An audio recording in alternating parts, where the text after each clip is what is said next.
بسم اللہ الرحمن الرحیم۔ میرے عزیز طلباء ساتھیوں، جمعیتی طلباء اسلام کیوں بنی؟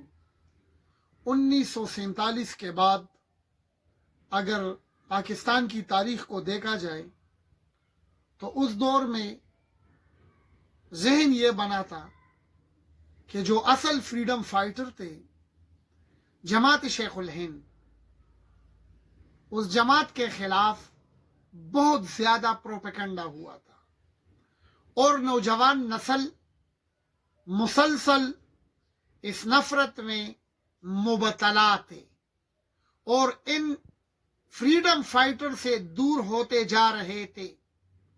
اور اس دور میں یونیورسٹیوں کے سطح پہ کچھ اور تنظیمیں بھی متحرک تھی جن کی سوچ اور فکر وہ برصغیر کے اکابر، برصغیر کے جو اصل محسن لوگ تھے، وہ ان کی فکر کسی اور سمت میں تھی۔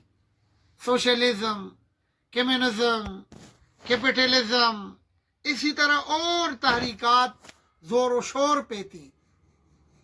پھر ہمارے بزرگوں نے سوچا، ہمارے اکابر نے سوچا کہ ان نوجوان طبقے کو کیسے مانوس کیا جائے، تو پھر اس باب میں سب سے فکر مند آدمی جو تھے اس دور میں وہ رائے پور خانقاہ کے شاہ عبد القادر رائے پوری رحمہ اللہ تھے۔ تبلیغی جماعت کے بزرگ حاجی عبد الوہاب صاحب رحمہ اللہ کے پیر و مرشد، ہم عالمی مجلس تحفظ ختم نبوت کے نائب امیر سید نفی شاہ صاحب رحمہ اللہ کے پیر و مرشد تھے۔ تو اس دور میں ہمارے اکابر نے سوچا اور ہمارے اکابر نے سوچا کہ ایک تنظیم اور ایک جماعت بنانی چاہیے۔ تو 1967 میں ہمارے بزرگوں نے وہ جماعت بنائی جمعیتی طلباء اسلام کے نام سے۔ ہمارے اکابر اس وقت کیا کہتے تھے؟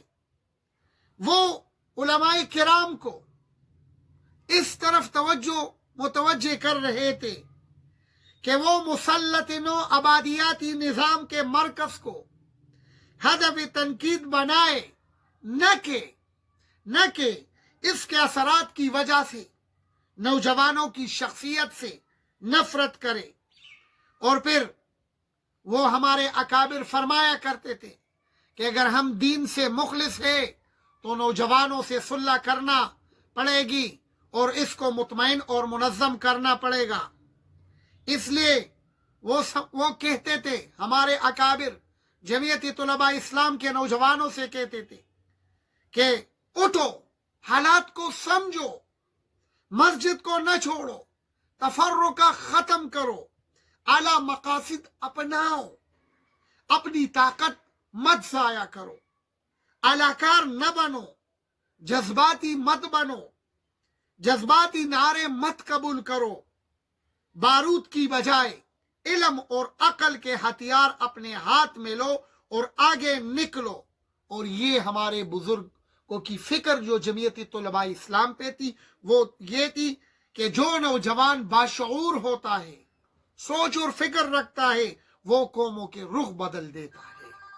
تو اس لیے ہمارے اکابر یہی فرمایا کرتے تھے کہ دشمن کی چھالوں کو گہرائی اور عقل کی خوردبین سے سمجھو۔